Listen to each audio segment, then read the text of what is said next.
എത്രയും സ്നേഹമുള്ളവരെ, പുസ്തക നിരൂപണം ഇന്ന് 26-ാം ദിനത്തിലേക്ക് നിങ്ങളെ ഏവരെയും സഹർഷം സ്വാഗതം ചെയ്യുന്നു. ഇന്നിവിടെ നിരൂപണം ചെയ്യുന്ന പുസ്തകം കേളപ്പൻ എന്നുള്ളൊരു പുസ്തകമാണ് നിരൂപണം ചെയ്യുന്നത്. ഡോക്ടർ ഗോപാലകൃഷ്ണൻ എന്നാണ് ഈ ഒരു പുസ്തകം രചിച്ചിരിക്കുന്നത്. ഞാൻ നേരിട്ട് വിഷയത്തിലേക്ക് പ്രവേശിക്കുന്നു.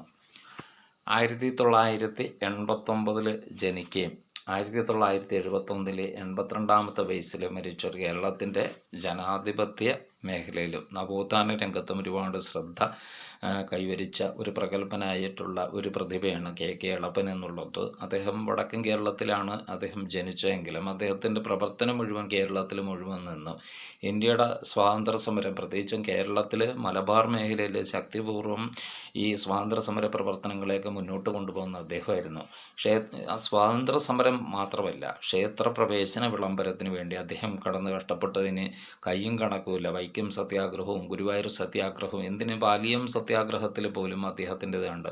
അതായത് ഇന്ത്യക്ക് സ്വാതന്ത്ര്യം കിട്ടിക്കഴിഞ്ഞതിന് ശേഷവും വീണ്ടും പാലിയം ക്ഷേത്രപ്രവേശനം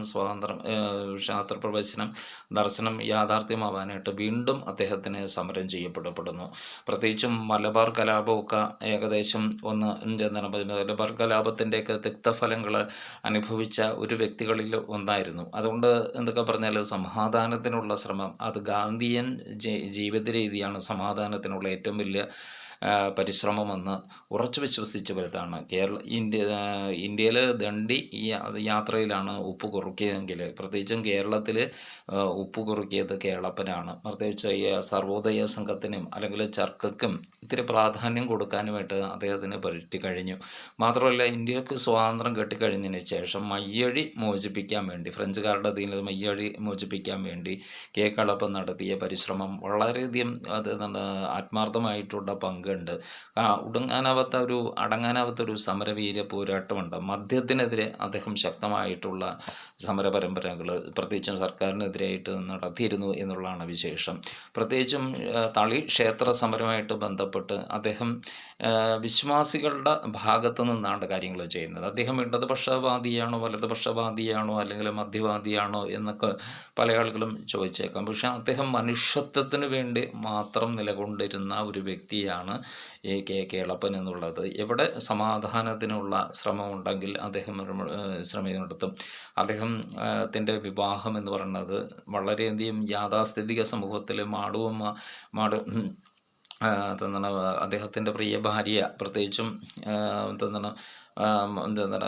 അമ്മാളുമ്മയായിട്ടുള്ള വിവാഹത്തിന് പൊതുവെ കുടുംബക്കാരും ആരും സമ്മതിച്ചിരുന്നില്ല. പക്ഷേ അമ്മാളുമ്മ എന്ന് പറയുന്ന ഒരു സ്ത്രീ കേളപ്പനെ നന്നായിട്ട് മനസ്സുകൊണ്ട് സ്നേഹിച്ചു.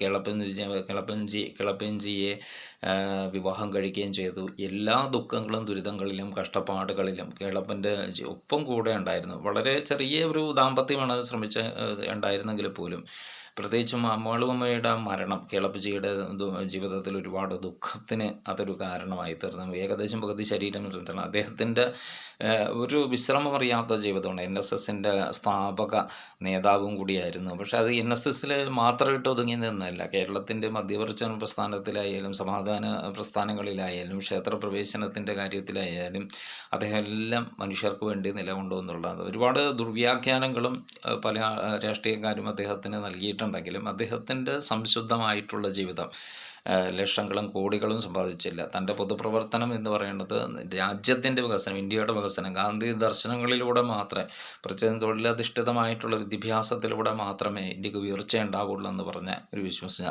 1971 അദ്ദേഹം യാദൃച്ഛികമായിട്ട് അദ്ദേഹത്തിന് ചുമ കൂടെയും ശ്വാസം മുട്ട് കൂടെയും അതിലൂടെ അദ്ദേഹം രക്തം ഛർദ്ദിച്ച് അദ്ദേഹം മരിച്ചുവെങ്കിലും അദ്ദേഹം നൽകിയ സംഭാവനകൾ, അദ്ദേഹവരെ പോലുള്ള ജനാധിപത്യവാദികളും നവോത്ഥാനവാദികളും ഈ ശരിക്കും വലിയൊരു അടങ്ങാനാവാത്തൊരു പോരാട്ടം നടത്തിയതിൻ്റെ പശ്ചാത്തലത്തിലാണ് ഇന്ന് ആധുനിക തലമുറ എല്ലാ സ്വാതന്ത്ര്യത്തോടെ ഇന്ന് ജീവിക്കാൻ തുടങ്ങിയത്.